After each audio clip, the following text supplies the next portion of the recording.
हैं मनी गुरु के आज के इस खास कार्यक्रम में और समझेंगे कि नए रिजीम का नया फाइनेंशियल प्लान कैसा हो, क्योंकि काफी बदलाव हुए हैं, अच्छे बदलाव हुए हैं। और जो अब ये एक्स्ट्रा पैसा जो लोगों के हाथ में आएगा महीना, उसका वो अच्छे से प्रयोग अपनी मर्जी से कैसे कर सकते हैं। सबसे पहले ऋषिकेश, मैं आपसे समझूं, न्यू टैक्स रिजीम क्या खास है, क्या बदला है, कितना फायदा अब जो टैक्स पेयर्स या नौकरी पेशा हम अगर कहें उनको अब होगा। और नमस्ते स्वाति जी, विकास जी नमस्ते, और सारे दर्शकों को नमस्ते। जो ये नया टैक्स आया है या नया टैक्स रिजीम के बारे में बात आई है, पूरा बजट जो है ये काफ़ी सिंप्लिसिटी की ओर बढ़ते हुए दिखता है। काफ़ी चीज़ अनकॉम्प्लिकेट की गई है फाइनेंस मिनिस्ट्री ने। तो एक चीज़ सबसे बढ़ के आ रही है कि 7 लाख का जो थ्रेशोल्ड था वो अभी 12 लाख हो गया है। दैट्स वन इम्पॉर्टेंट थिंग जो आई है इस बजट में। दूसरी चीज जो है, जो रिबेट का अमाउंट 25,000 हुआ करता था, अभी 60,000 हो रहा है, जिसमें 12 लाख का टैक्स फ्री हो जाता है, जैसे मैंने पहले भी कहा। तीसरी चीज होती है जो टैक्सेशन था, तो एक नया ब्रैकेट इंट्रोड्यूस किया गया है, 25% का टैक्सेशन, जहां पे 20 से लेके 24 लाख तक 25% का टैक्स है, जो पहले नहीं हुआ करता था, वो अभी इंट्रोड्यूस हुआ है। तो ये चीजें इंट्रोड्यूस हुए हैं नए टैक्स रिजीम में। और एक चीज कहना चाहता हूं कि सारे आंकड़े जो है उनको भी सिंप्लीफाई किया गया है। 4 का पहाड़ा और 5 का पहाड़ा काफी अच्छी तरह से दिखाई देता है, क्योंकि अगर हम स्लैब्स देखें तो 0 to 4 लाख तक कोई टैक्स नहीं, 4 to 8 lakh, 8 to 12 lakh, 12 to 16, 16 to 20, 22 to 24 and 24 and above, ये सारे 4 के डिनोमिनेशन में आते हैं। और जो टैक्सेशन है वो 5 के डिनोमिनेशन मल्टीप्लीकेशन में आते हैं। तो ये कुछ चीजें हैं वो नए रेजीम में इस बजट में उभर के आई है। काफी फायदेमंद होगा काफी सारे इनकम ब्रैकेट्स के लिए, अधिकतर उनके लिए जिनकी इनकम 12 लाख तक है, उनके लिए काफी फायदेमंद होगा ये न्यू रेजीम नए बजट के अनुसार। बिल्कुल।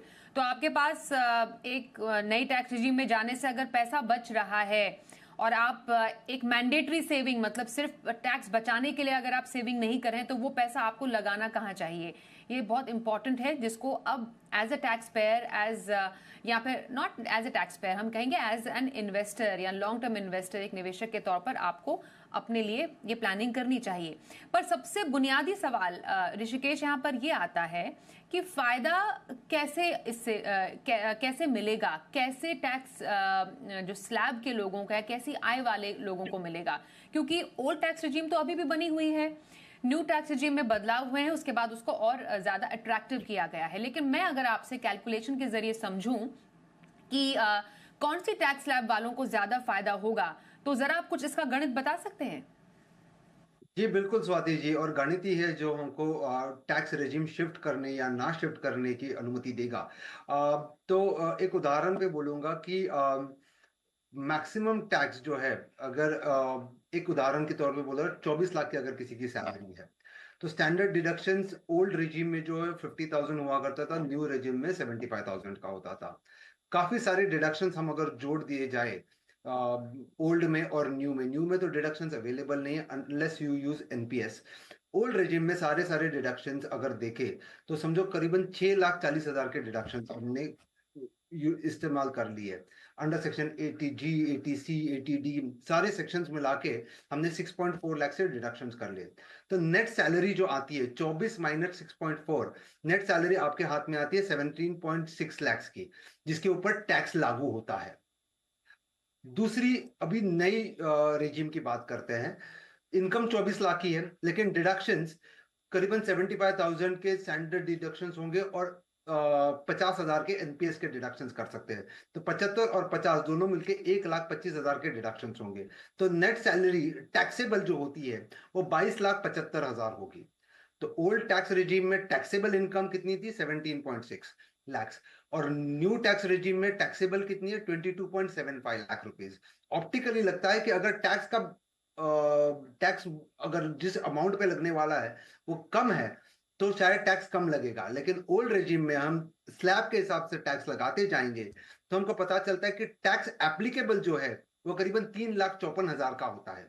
बल्कि न्यू रेजिम में टैक्स एप्लीकेबिलिटी जो है 2,92,000 की है। और इफेक्टिव टैक्स रेट जो है, जो ओल्ड रेजिम में है वो 14.76% का आता है, और न्यू रेजिम में है वो 12.19% का आता है। तो हमने देखा कि आफ्टर यूजिंग डिडक्शंस भी आपका जो टैक्स पेएबल आता है ओल्ड रेजिम वो में हायर है, और न्यू रेजिम में वो कम है।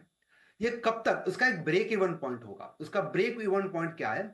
7,75,000 अगर आपका डिडक्शन उससे ज्यादा है तो ओल्ड टैक्स रेजिम फायदेमंद रहता है, लेकिन अगर 7,75,000 के नीचे है तो न्यू टैक्स रेजिम आपको फायदेमंद साबित होगा, जो हमने 24 लाख के उदाहरण पे देखा बिटवीन बोथ द एग्जाम।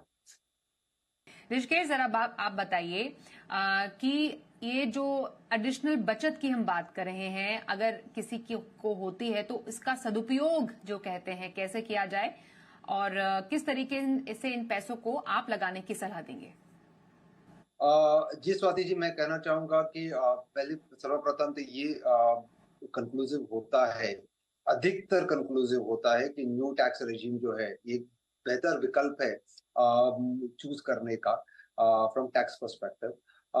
जो पैसे बचते हैं, जैसे हम पहले भी कह रहे थे कि जो डिडक्शंस के लिए हम निवेश करते थे, काफी सारी चैलेंजेस थे वहां पे, जहाँ पे हम देख रहे थे कि लिक्विडिटी एक बहुत बड़ा चैलेंज हुआ करता था, और दूसरी चीज है रिटर्न एक दूसरा चैलेंज हुआ करता था, क्योंकि जो इन्वेस्टमेंट ऑप्शंस या जो विकल्प वहाँ अवेलेबल है, वहां पे लॉक इन का काफी हद तक या लिक्विडिटी का चैलेंज दिखाई देता है। वो पैसे अगर बचते, करीबन लाख रुपए जो बचते हैं, उसकी आप SIP कर सकते हैं, और उसका जो रिटर्न पोटेंशियल जो है, जो 7-8 के बीच में आता था, पोस्ट टैक्स बेसिस पे भी 11-12% का हो जाता है, तो over a period of 10-20 years because of compounding वो काफी इंक्रीमेंटल ह्यूज वैल्यू बन सकती है। तो मेरे हिसाब से जो नॉर्मल म्यूचुअल फंड्स, इक्विटी और डेट का प्रमाण आप निर्धारित कर लो आपके लक्ष्य के हिसाब से, और उस हिसाब से आप निवेश कर सकते हो।